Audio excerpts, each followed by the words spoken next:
Hello అండి. అందరికీ నమస్కారం. Welcome back to my channel. సాయంత్రం అయ్యేసరికి చిన్న పిల్లలు అది కావాలి మమ్మీ, నాకిది కావాలి మమ్మీ, ఏదో ఒకటి నాకు ఇవ్వవా అని అడుగుతూ ఉంటారు కదా! అలా పిల్లలు అడిగినప్పుడు ఇలా స్వీట్ చేసి పెట్టండి. చాలా అంటే చాలా బావుంటాయి.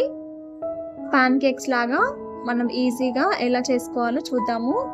చాలా అంటే చాలా సింపుల్ అండి ఇది చేసుకోవడము.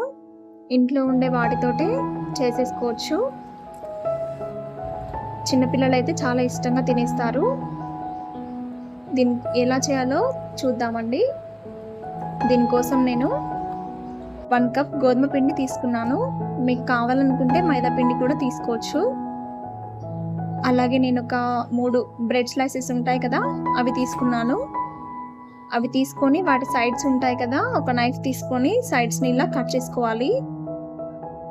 మధ్యలో ఉంటుంది కదా బ్రెడ్, అది మాత్రమే మనం యూజ్ చేస్తున్నాము.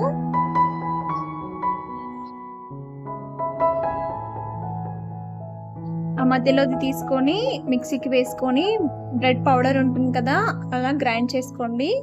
పౌడర్ లాగా తీసుకోండి.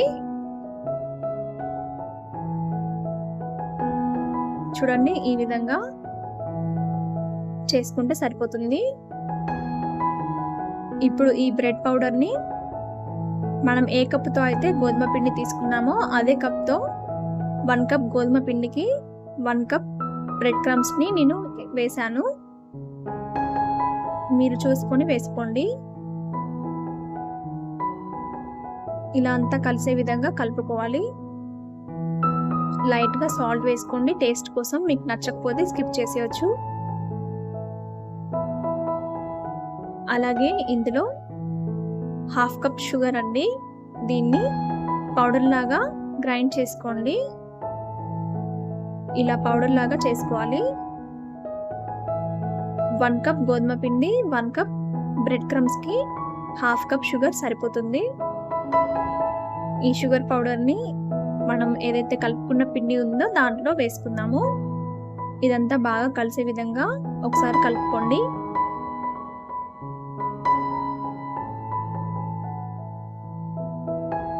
ఇప్పుడు ఇందులోకి మనం పాలు వేసుకుందాము.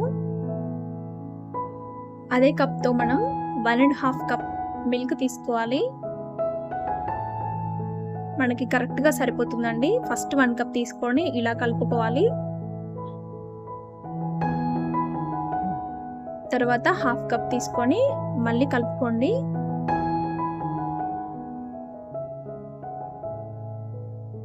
ఇప్పుడు ఈ మిక్స్చర్‌ని అంతా ఒకసారి మిక్సీకి వేసుకుందాము. మనం దోస బ్యాటర్ ఉంటుంది కదా, దోస బ్యాటర్ లాగా మిక్సీ పట్టుకోవాలి. మరీ పల్చగా అవ్వద్దు, అలాగని మరీ థిక్‌గా అవ్వద్దు. ఇలా అయితే సరిపోతుందండి.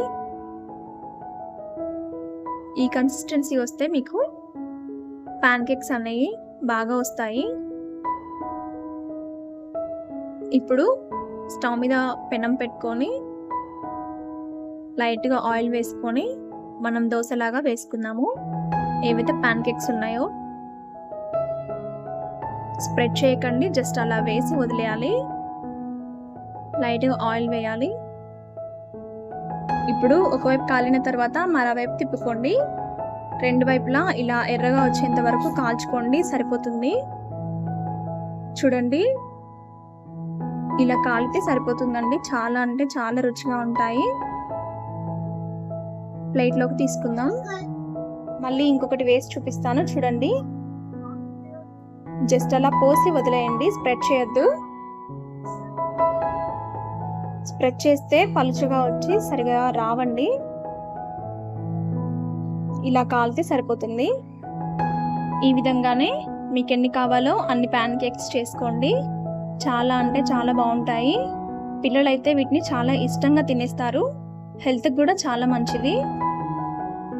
మీకు నచ్చితే లైక్ చేయండి, షేర్ చేయండి, కామెంట్ చేయండి. ఇలాంటి మరిన్ని వీడియోస్ కోసం నా ఛానల్‌ని సబ్స్క్రైబ్ చేసుకోవడం మాత్రం మర్చిపోవద్దు. Thank you for watching.